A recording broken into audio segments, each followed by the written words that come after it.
Boss, ayan, dito extra muna kami. Naglagay kami ng pinaka tie beam. Yan po, ang ginawa po natin para matibay. Kaya pag gagawa po kayo mga boss ng stirrup, ayan po yung stirrup.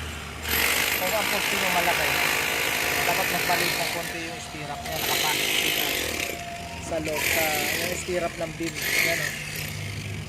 Ayan mga boss, mas maganda kasi ang nakayakap siya, nakapasok sa loob ng poste. Yung tie beam po natin para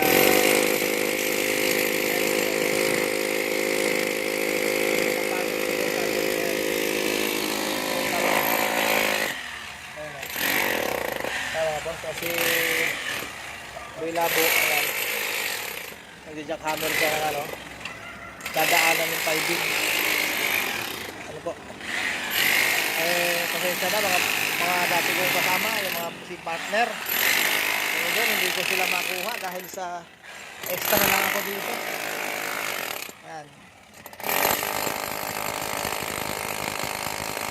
dadaan yung tie beam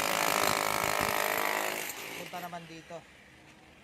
Kahapon po kami nagsimula dito mga boss, pangalawang araw natin ngayon.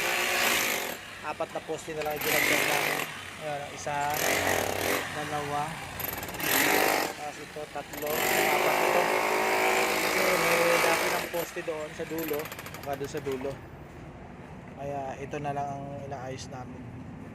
Siguro mabuhusan namin ito ngayong paikot ng tie beam para bukas makapag-asintada na kami.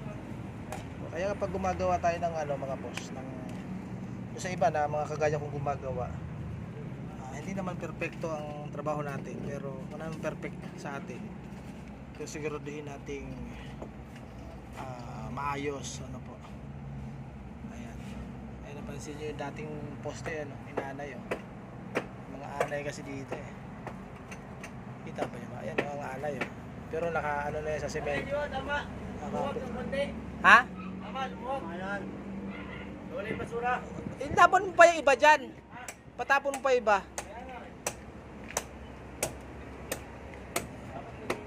Para maging maayos. Ano po? Ayan sa inyo dyan. Ayan.